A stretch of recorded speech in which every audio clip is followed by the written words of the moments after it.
2025-এ ANM GNM এর government কলেজের একটি সিট যদি তুমি হাতের মুঠোয় পেতে চাও, তাহলে শুধুমাত্র বায়োলজি বা ফিজিক্স কেমিস্ট্রি পড়লেই কিন্তু হবে না, তার পাশাপাশি ইংলিশ সাবজেক্টটিও তোমাকে অত্যন্ত গুরুত্বপূর্ণ সহকারে পড়তেই হবে। কারণ ইংলিশে থাকে 15 মার্কস, এবং এই 15 মার্কসের মধ্যে তোমাকে অন্তত পক্ষে 12 থেকে 13 প্লাস নাম্বার কিন্তু পেতেই হবে, তবেই তুমি 80 প্লাস নাম্বার পাবে।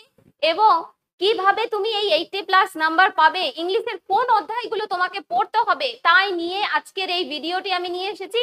এবং ভিডিওটি তোমরা ভালো মতো দেখবে এবং কোন টপিকগুলো পড়তে হবে সেগুলো কিন্তু খুব ভালোভাবে আলোচনা করা হবে।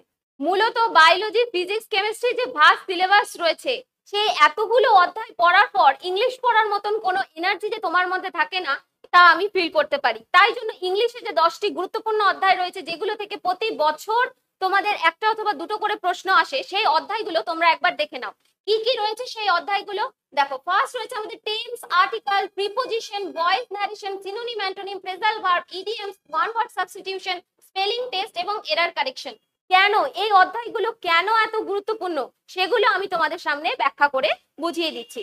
চলো দেখে নেওয়া যাক কি কি প্রশ্ন আমাদের এসেছিল। দেখো, টেন্স থেকে আমি তোমাদের যেহেতু বললাম যে একটা অথবা দুটো প্রশ্ন টেন্স থেকে আমাদের আসতে পারে, তো টেন্স আমাদের অত্যন্ত একটা গুরুত্বপূর্ণ অধ্যায়।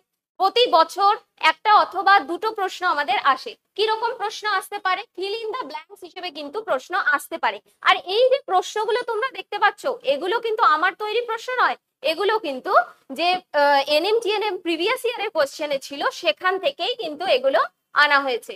তাহলে টেন্স থেকে আমরা বুঝতে পারছি যে 1 অথবা 2 নাম্বার প্রশ্ন আমাদেরকে পড়তেই হবে, আমাদের প্রশ্ন আসে। নেক্সট যে টপিকটা রয়েছে সেটা হচ্ছে আমাদের কি, দেখো আর্টিকেল। আর্টিকেল রয়েছে, প্রিপোজিশন রয়েছে, তার মানে আর্টিকেল প্রিপোজিশন এখান থেকেও আমাদের প্রিভিয়াস ইয়ারে প্রশ্ন ছিল। 2021, 2022, 2023 এবং 2024 এই বিগত 4 বছরে কিন্তু প্রতি বছর প্রিপোজিশন থেকে এবং আর্টিকেল থেকে প্রশ্ন আসে। সুতরাং এই চ্যাপ্টারটাও তোমাকে খুব ভালো মতো প্রশ্ন পড়তে হবে। কি কি রয়েছে, ফিল ইন দা ব্ল্যাঙ্কস হিসেবে প্রশ্ন আসতে পারে। দেখো, প্রিপোজিশন থেকেও ঠিক সেরকম দুটো প্রশ্ন ছিল, ফিল ইন দা ব্ল্যাঙ্কস হিসেবে এসেছিল। তো খুব ভালো করে এই অধ্যায়গুলো পড়বে। নেক্সট দেখো কি রয়েছে আমাদের, ন্যারেশন চেঞ্জ। ন্যারেশন চেঞ্জ বিগত বছরে আমাদের এখান থেকে অনেক স্টুডেন্ট যারা পাস আউট করেছে, তারা কিন্তু ন্যারেশন চেঞ্জ প্র্যাকটিস করতেই চায়নি। কিন্তু আমি তাদের খুব ভালো মতো বলেছিলাম যে ন্যারেশন চেঞ্জ থেকে প্র্যাকটিস করো, একটা প্রশ্ন কিন্তু তোমরা কমন পাবে। এবং আমরা যদি দেখি যে গত বছর অর্থাৎ 2024 এই ন্যারেশন চেঞ্জ থেকে কিন্তু একটা প্রশ্ন ছিল। তো এবার তোমরা কি করবে, তোমরা কি রিস্ক নিতে চাও? যদি রিস্ক নিতে না চাও, তাহলে কিন্তু ন্যারেশন চেঞ্জটাও তোমরা খুব গুরুত্বপূর্ণ সহকারে তোমরা প্র্যাকটিস করবে। দেখো, ন্যারেশন চেঞ্জ থেকেও আমাদের প্রশ্ন এসেছিল, একটা প্রশ্ন কিন্তু ন্যারেশন চেঞ্জ থেকে থাকে। কি প্রশ্ন রয়েছে আমাদের আমরা দেখবো। দেখো, এই রকম ভাবে একটা সেন্টেন্স দিয়ে দেবে, 4টে অপশন থাকবে, হতে পারে সেটা ডাইরেক্ট স্পিচে দেওয়া রয়েছে বা ইনডাইরেক্ট স্পিচে দেওয়া রয়েছে, সেটাকে ইনডাইরেক্ট নিয়ে যেতে হবে, মানে ডাইরেক্ট থেকে ইনডাইরেক্টে অথবা ইনডাইরেক্ট থেকে ডাইরেক্টে তোমাকে চেঞ্জ করতে হবে। এই রকম টাইপের কিন্তু প্রশ্ন আসতেই পারে। এবার তারপরে আমাদের কি রয়েছে, যেটা হচ্ছে আমাদের ফ্রেজাল ভার্ব। ফ্রেজাল ভার্ব এটাও কিন্তু মোস্ট ইম্পর্টেন্ট। ফ্রেজাল ভার্ব থেকে একটা প্রশ্ন তুমি কমন পাবেই, এবং ফ্রেজাল ভার্ব থেকে কিন্তু ফিল ইন দা ব্ল্যাঙ্কস হিসেবে আমাদের প্রশ্ন আসবে। ফিল ইন দা ব্ল্যাঙ্কস হিসেবে প্রশ্ন আসে, বিগত বছরেও তাই এসেছিল। এবার আশা করা যাচ্ছে 2025-এও কিন্তু ফ্রেজাল ভার্ব থেকে একটা অথবা খুব জোর 2টি প্রশ্ন তুমি কমন পাবে। এবার তারপরে নেক্সট কি রয়েছে, যেটা most important, synonyms. Synonyms and antonyms, ঠিক আছে?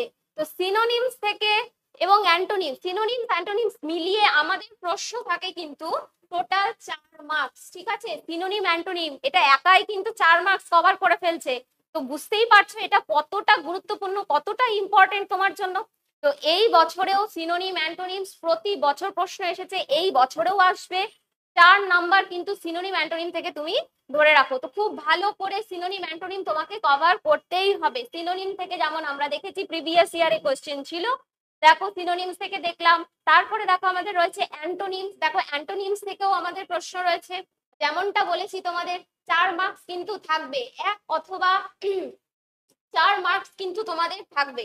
4 মার্কস অ্যান্টোনিমস থেকে কিন্তু তোমাদের থাকবে, 1 অথবা 1 তো না, আমি বলবো 2 অথবা 4 মার্কস কিন্তু তোমরা সিনোনিম আর অ্যান্টোনিম মিলিয়ে কিন্তু পাবে। তো খুব ইম্পর্টেন্ট, কারণ সিনোনিম অ্যান্টোনিম নিজে একাই 15 মার্কের মধ্যে 4 মার্ক কিন্তু সে একাই নিয়ে থাকে। তো খুব ভালো করে পড়বে। তারপরে যে অধ্যায়টা রয়েছে সেটি হচ্ছে আমাদের কি ইডিয়ামস, বা বাংলায় যেটাকে আমরা বলি কি বাগধারা। এখান থেকেও একটা অথবা দুটো প্রশ্ন আসতে পারে, মিনিমাম একটা, হার্ডলি দুটো প্রশ্ন তোমাদের আসবে।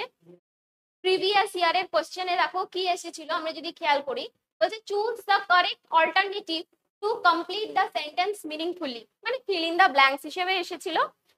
ইডিএমসটা ফিল ইন দ্য ব্ল্যাঙ্কস হিসেবে এসেছিল, যে এবার এখানে সঠিক অ্যান্সারটা কি হবে সেটা এখানে তোমাকে পুট আউট করতে হবে। ঠিক আছে, এবার পরের যে টপিক রয়েছে, যে অধ্যায় রয়েছে, সেটা হচ্ছে আমাদের দেখো ওয়ান ওয়ার্ড সাবস্টিটিউশন, অর্থাৎ বাংলায় যেটাকে আমরা বলি কি এক কথায় প্রকাশ।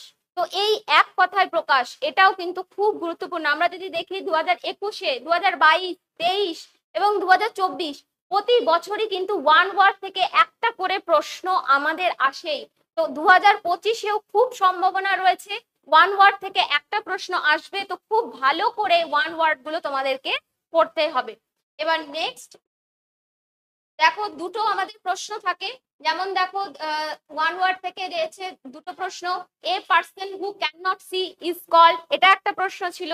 নেক্সট আমাদের দেখো এরকম রয়েছে, বলছে choose the word which can most appropriately replace italicized word in the sentence. এইরকম ভাবে একটা সেন্টেন্স দিয়ে দেবে তোমাদের, এই যে এইটুকুটা ইটালাইজে লেখা রয়েছে, এটার ওয়ান ওয়ার্ড কি হবে এটা তোমাদেরকে খুঁজে বার করতে হবে।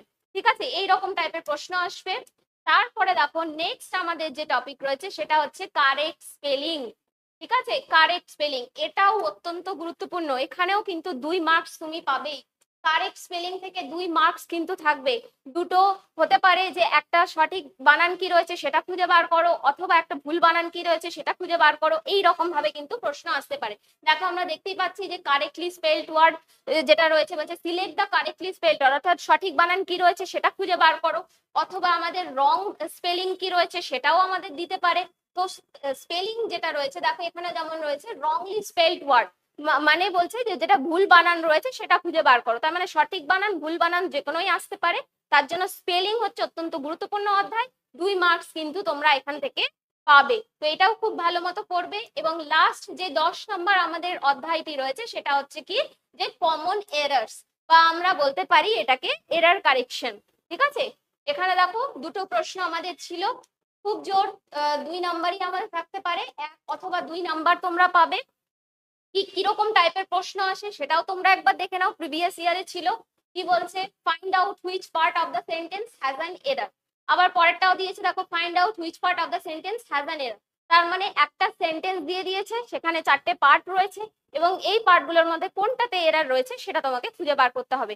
তো এই যে দেখো 10টা অধ্যায়ের নাম যে বললাম সেগুলো কিন্তু প্রমাণ সমেত কিন্তু আমি তোমাদের ব্যাখ্যা করে বুঝিয়ে দিলাম কিরকম টাইপের প্রশ্ন আসে, এবং 2021, 22, 23, 24-এ কিরকম প্রশ্ন এসেছিল সেগুলো কিন্তু খুব সুন্দরভাবে বুঝিয়ে দিলাম। তবে ইংলিশের এই 10টি অধ্যায় যে কতটা গুরুত্বপূর্ণ আশা করি তোমরা বুঝতে পেরেছো, কারণ আমি তোমাদের প্রমাণ সমেত দেখিয়ে দিলাম যে 10টি অধ্যায় থেকে আমাদের বিগত বছরে কতগুলো প্রশ্ন এসেছিল। তো এই দেখো কতগুলো প্রশ্ন আমাদের ছিল। তো এই 10টি অধ্যায় কিন্তু তোমাদের খুব ভালো করে পড়তে হবে। এই যে 10টি অধ্যায় রয়েছে, এই 10টি অধ্যায় তোমরা খুব ভালো করে পড়বে, এবং 2025-এও কিন্তু তোমরা এই 10টি অধ্যায় থেকে কমন পেতে চলেছো। কথার সাথে কথা কিন্তু মিলিয়ে নেও। ভিডিওটি যদি ভালো লাগে অবশ্যই লাইক কমেন্ট করবে, এবং চ্যানেলে যদি নতুন হয়ে থাকো আরো ভিডিও পাওয়ার জন্য চ্যানেলটি সাবস্ক্রাইব করবে। এবং অবশ্যই তুমি যদি এনএমজিএনএম এর সাকসেস পেতে চাও তাহলে গুগল প্লে স্টোর থেকে আমাদের টার্গেট WBCS অ্যাপটি ডাউনলোড করে নেবে, কারণ সেখানে আমরা প্রচুর ফ্রি মক টেস্ট এবং ফ্রি নোটস রাখতে চলেছি। All the very best.